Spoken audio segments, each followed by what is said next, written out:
prime quality that I have to have when doing a podcast, pitching for a podcast, inviting guests, doing street interviews, doing all sorts of things while presenting is confident. How to build good confidence. So let's start. I will give you 7 points. The seventh point is the bonus, and it will definitely move your confidence in the upward direction instantly. The seventh point. So watch till the end. So the first point is know your stuff. So what do you mean by know your stuff? What do I mean by know your stuff? That means whenever you are going to a meeting or to a class, you should know what is going to happen there, or you should at least have an idea that what are the latest things going on in the world in that particular topic, or what are the latest things that going on in that particular institution. So know your stuff. Confidence is something that will prevail when you are the smart person in the room. I am not saying the smartest one in the room, but definitely one of the smart minds in the room. You cannot expect to be dumb and confident at the same time, then you will be kicked out. So knowing your stuff is a very important topic. So the second point is dress comfortably, and as you can see written in the board that uncomfort kills confidence. That means when you are uncomfortable in some situation, you will not be confident. You are not going to be at the optimum level that you can be in that particular meeting or particular mindset. And dress whatever you like, be according to the norms, but also prefer your own style over any other rule. So I have watched many people enter into a meeting and they were not in formals, but they bashed the meeting like they were one of the great minds in the meeting, because they were in hoodies and they were very comfortable in that. They were not looking at their shirts or looking at the buttons and everything and getting uncomfortable, and because they were not getting uncomfortable, they were above those already who are getting uncomfortable in a particular set of dress. So dress comfortably is the key. You will be happy and then you will perform well. So happiness is one of the things that you should look upon when building a good confidence. The third point is one of the most important points, because you cannot expect to be confident when you are very much bounded by one language. So work on your communication skills. If you suck on your communication skills, you will never be confident, because you even know from inside that you are not great. You even know from inside that no, your confidence skills are not great, you should not talk, or you are gonna screw it up when you are gonna talk. So definitely work on your communication skills. I am going to make one communication skill video in the future also, so I will link that up in the bio. But what I am trying to say is you also have to have more than one language on your bucket. That means you should not be bounded by only one language. And for the institution also, I am always pro mother tongue, but what I am trying to say is you cannot interact with all kinds of people when you are bounded by only one language. For in India it's Hindi, so if you are bounded by Hindi, how you are going to talk about the to the international clients, or how you are going to talk about the south people? So English can be a common thing, you can learn English, and it's the inner feeling of knowing more than one language that will pull you apart from the crowd. And believe me, English helps. I speak decent quality of English and it really puts me ahead of the entire crowd who doesn't speak English. I'm very much not proud to admit it, but definitely in the Indian corporate society is still driven by the language English.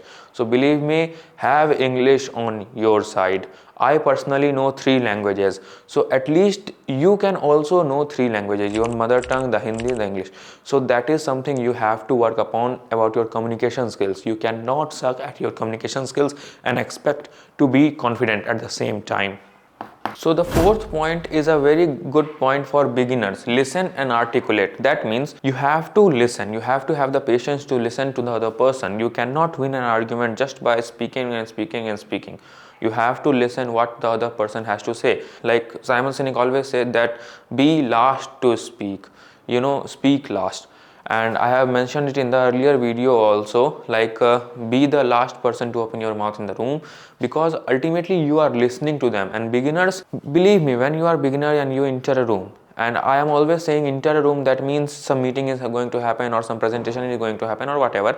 So when you enter the room, believe me, according to knowledge wise, you are at the back point. As a beginner, there are many people already in the room who are much smarter than you. But if you listen closely what's going on, you can see and feel things that you hadn't seen before, that you hadn't heard before, and now you know them. Now articulate your own statements according to that situation, according to that feeling. And because you listened, you got the time to articulate and phrase your sentences in a very well articulated manner. And I have done it in my life. I used to articulate sentences in my mind while talking to the teacher, while teacher was speaking. So believe me, it really works. And listening to someone will create a long lasting impression than to just speak in front of them, because ultimately they have to feel valued, they have to feel important. People like to feel important, and making shallow statements is a recipe for disasters. That means you don't know anything about the topic, but you go and start speaking.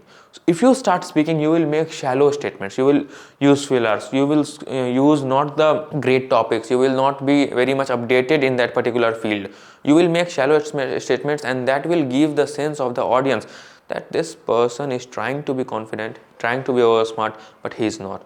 Believe me, he is not great. He is trying to be a big shot, but hot shot, but he is not one. And that would be a recipe for disaster, because now you are at the bad note of all those people.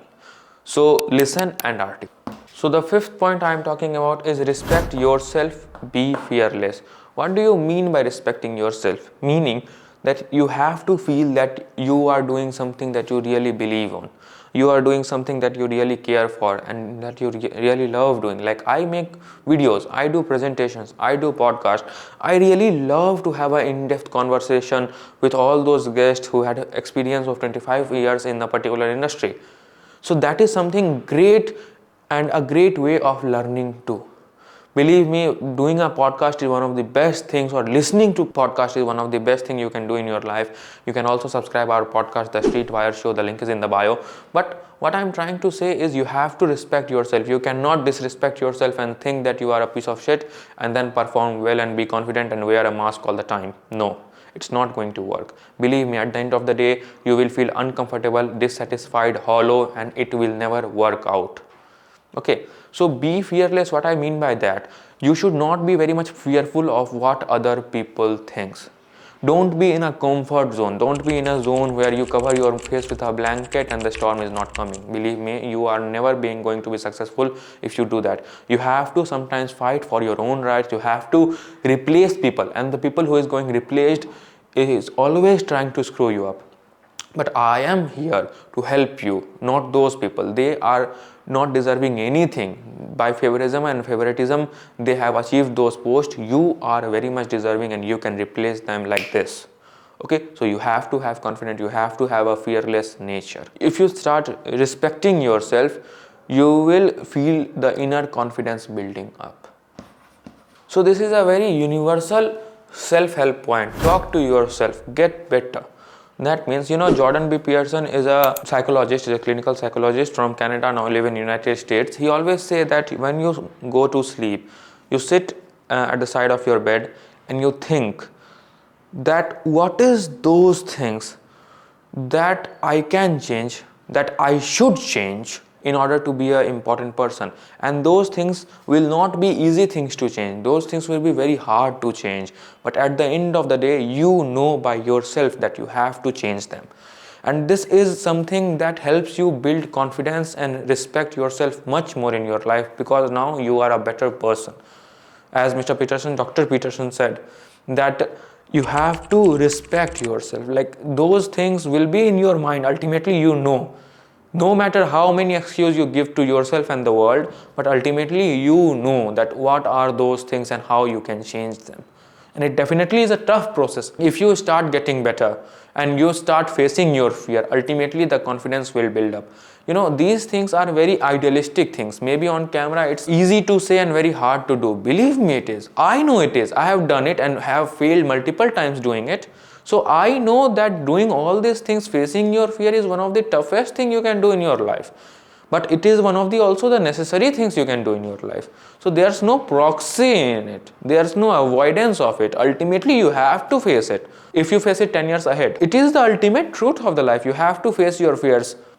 So this is the bonus point, and this I think is the one of the best things that you can do to improve your confidence instantly. It's not a permanent fix, it's a very temporary fix, but if you need an instant confidence, you can get it. And thank you for watching the video till the end. So this is the end part and one of the most important part. A simple exercise, what you can do before entering a meeting, before going to an interview, before going to a presentation, you go to the washroom. Okay, in front of the mirror, like stand like this, okay, with your hands wide open, with your feet apart, and stand like a winner for a few seconds, not more than a few seconds, like 5-6 seconds. And then you can go to the interview, and you will feel that standing like with your arms apart and with your legs apart like winner will definitely make your mind feel that you are a winner. Never ever stand like this, okay, before having an interview or something like that, because it will drop your confidence level. And it was a social experiment, I have seen it somewhere, that if you stand like with your arms open and like a winner in a more dominant way, so the confidence and the confidence level in the mind will definitely increase by some fold, and ultimately you will be performing better. But what I'm trying to say is all those other points are very necessary in the building long-term confidence. Confidence is not always the self thing, it should be always a byproduct of all the things that you have. It should not be the main focus of the product, it should be a byproduct. So thank you for watching this video. I'll be making some of the self-help videos in the future also. You can subscribe our channel, you can comment your questions down below. I'll try to answer them. Almost I try to answer all of the comments all the time, even the negative ones. And you take care.